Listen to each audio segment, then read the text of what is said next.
If I bleed tonight, if I am sad tonight, I don't have a job to find.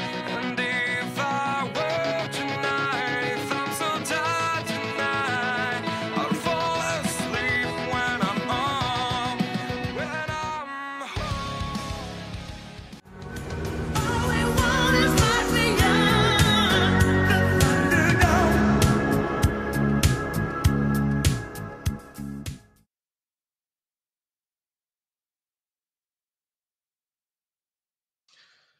WWE Thunderdome. Or should I say Thunderdome? It's live from the Amway Center in Orlando. Mr. McMahon is in the ring, and we see the virtual faces of the WWE Universe. It's like something out of a futuristic movie, and not in a good way. And then the Fiend's music hits. What's up with this? I mean, McMahon just got started. I think the last time he made an appearance, the same thing. He gets interrupted, and then he just scoots out the ring.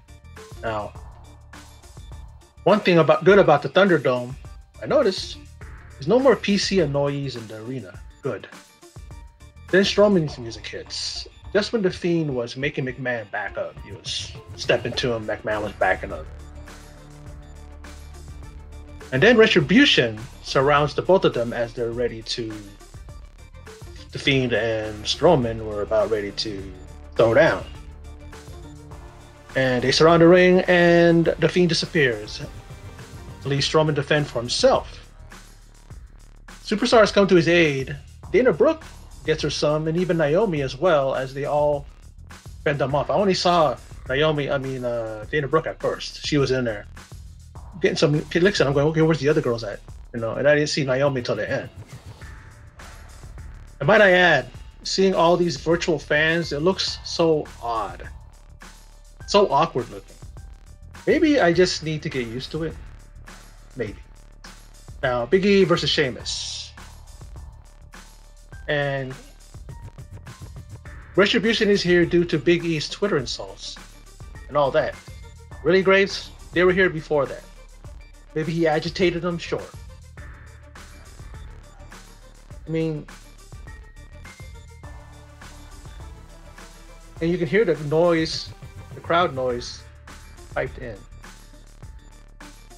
Because it can't be a virtual crowd. It can't be the virtual crowd. And I now miss the PC trainees in the crowd. And I thought I'd never say that. Big E rolls up Sheamus for the pinfall victory after Sheamus was distracted by the superstars outside, breaking up a Corbin and Riddle melee. Now, Lucha House Party versus Nakamura and Cesaro for the Smackdown Tag Team titles. There was an impressive triple moonsault by Dorado on Nakamura, but not enough to win the titles. In the end, a roll-up pinfall by Cesaro on Dorado, and the team of Nakamura and Cesaro, they retained the gold. And Kalisto and Dorado get into an argument. Is this a foreshadowing of a possible breakup? I thought that Kalisto was going to attack the both of them when he made his return, so maybe it's a possibility. Don't know where that's going to go, because neither one of these three or anybody that anyone would see. I like Kalisto on his own, and I like Dorado and Metalik together as a tag team. I mean, Kalisto was a former two-time United States champion and former Cruiserweight champion, so he does pretty decent on his own. Now, Hardy's knee was attacked by Styles, and not one of Retribution. He thought one of them fell into his knee. And we're going to see whether or not he'll make the title match for the IC title. Now, Mandy was backstage, Mandy Rose, and she addressed Sonya and wants to believe there is still good in her. Don't know why, Mandy. I don't think there is, but you can try. Now, the Golden Boar models are in the ring for an interview with Corey Graves. And I gotta admit, it looks much better in the Amway Center than the clusterfuck or the claustrophobic PC Center. It looked like a regular arena, except for no real crowd in the audience. We have, of course, the virtual guys, virtual people. The virtual people, that sounds better on that. Right? Speaking of Graves, I have a feeling he could be the mastermind or part of Retribution. Maybe even Tyson Kidd. Just throwing that out there. Think about it. Now, he gets right in there when he's the one interviewing the Golden Boar models and says, "Are you splitting up?" I mean, he just asked that right away, which they both deny emphatically. They were both confident they will beat Asuka. And one thing I really hate about these two is the over-the-top laugh by these two. I mean, it's like they'll say something and then Sasha comes in with that over-the-top, annoying laugh of hers. Like he's guffawing, It's just like. And then, is there a tension between Bayley and Sasha? Is it starting to come up? Because Bayley's talking about, hey, Sasha can go first and it'd be no problem. And she goes, are you trying to, do that again, And then Naomi's music hits and we see that iconic slide down the ramp. You didn't see that at the PC. But here she's sliding down, looking good, and she challenges both of them to a singles matches. And then she drops both. Then she she drop kicks both of them seemingly out of their gold belts. Because when she kicks them out of the ring, all their gold is strewn all over the ring. Now, Graves actually suggests a beat the clock challenge. I was thinking, what does that have to do with we're facing into? How's that going to factor in? Then Cole states, and whomever beats the set time will go second. Okay, that makes sense. And it doesn't matter who wins because in the first match, a time to beat just needs to be established, right? So whether or not they win or lose, even if Naomi were to pin Sasha, whatever the time is, if she beat Sasha in a fast time, then Bayley would have to do that, right? And then the time to beat was established at 3 minutes and 39 seconds as Banks taps out, Naomi. And Bayley jumps into the ring and wastes no time. So if Naomi loses both matches, will she be trending on Twitter again at the hashtag Naomi deserves better? But with the review and the pin, Naomi beats the clock with 1:44 left on the clock. So Sasha flashes a big smile and a definite sigh of relief as she will go second at SummerSlam. Hope this gets Naomi a title shot for the SmackDown Women's title. She pinned her. She pinned Bayley. Now, Asuka's music hits and she is all pumped up and proclaims she will be the empress of every title. Because no one is ready for Asuka, and then she takes out both champs. Now, Jeff is in the training room, Jeff Hardy, and is seeing whether or not his knee is ready. Now, answer me this: why does an attack to his knee take him out, right? But in a regular match, he would just shrug it off. It's like, don't they go on when they get and then like when it's backstage, or like in this case, it was that melee when they were fighting Retribution, and then he's wondering whether or not he can go on, But then he decides to wrestle and assures us that he will be the IC champ again.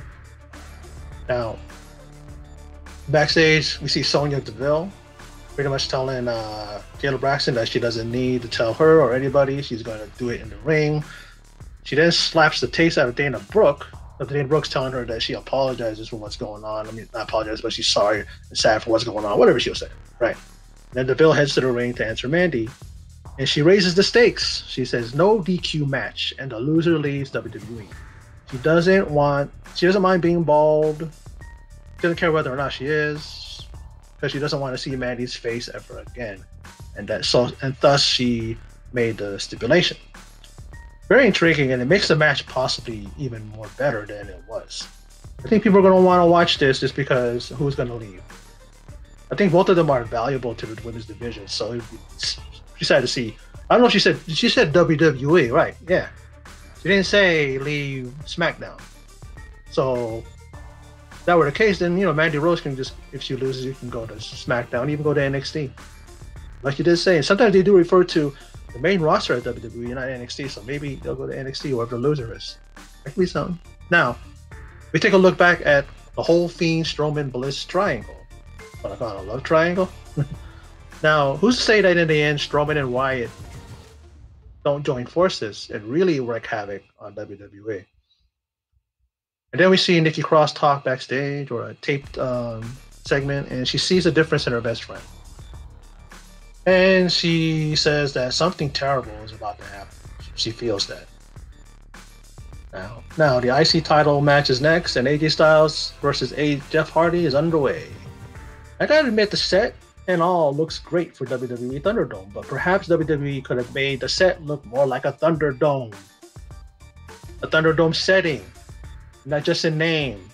And the piped-in crowd noise, even boos and cheers for the superstars, man. I was like, introducing Jeff Hardy, the challenger, and then AJ Styles champion, boo, and I'm going, I don't know, just a lot of people I know that aren't digging that, and it's just, for me, it's just weird. I'm kind of indifferent. I don't know. A Styles Clash attempt, AJ Styles go for the Styles Clash, but Hardy hits Styles with the brace. He was just trying to kick his way out, and he inadvertently hit him with the knee brace, and he hit AJ with it. And then he hits the old school twist of fate. He doesn't do the whole twist of fate into a stunner kind of thing that he usually does. He went all the way down. And then he sets up a Swanton Bomb, and Hardy becomes a new IC champ. Now, maybe this sets up a rematch at SummerSlam. I was always saying that maybe this match should have been for SummerSlam. You probably see that. We saw AJ in the back with Joseph Parks, blaming Joseph Parks. You had it all set up. You had everything. Y'all supposed to win. I pay you all a lot of money. I paid you for that suit. So maybe we'll see a rematch. And I wouldn't mind seeing that. Now it's announced that Talking Smack is going to return to the free version of the WWE Network. And a lot of people love that show. I liked it too. And then they got rid of it because of what was that? With Daniel Bryan had said something off script, or Miz said something off script, and then they figured, we're going to get rid of it. I don't know why. Why? I don't know. Now, Firefly Funhouse and the Firefly Theater presents Braun and Alexa, a segment within a segment. And the pig plays Braun, and the rabbit plays Alexa. And get these hoes on the piggy's shirt. Now that's funny. And for all this, he even interrupts and goes, "What are you guys doing?" And then the rabbit goes, I got carried away. And the piggy goes, I'm a method actor. And then all of a sudden, Braun attacks Bray, and Strowman drags Bray out of the funhouse, saying, "You're coming with me. I'm not finished with you."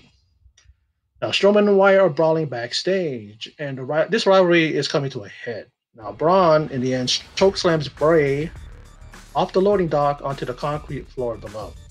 And Bray is carted off by paramedics. Funny how they just lift him onto the gurney and don't even stabilize his neck or anything.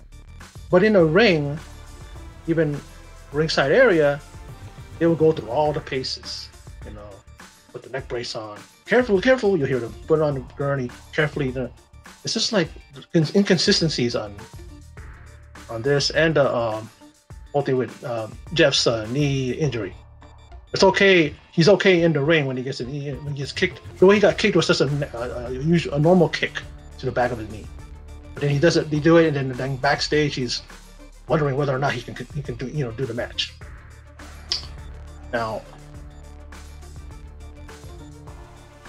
wait a minute, I was thinking, wait, the ambulance is not going anywhere.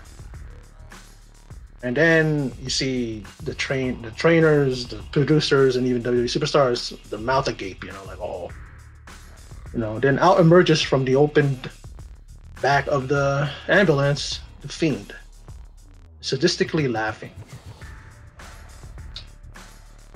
Well, anyway, that was SmackDown for August 21st, 2020. And that was the day one of WWE Thunderdome. And it looked like any other SmackDown. At least Raw has Raw Underground, which is close to a Thunderdome feel, right? It matches the name Thunderdome, right? Well, like I said, that was SmackDown for the 21st of August 2020. And for those of you who stopped by to check out this video, I appreciate it. And in closing, and as always, take care.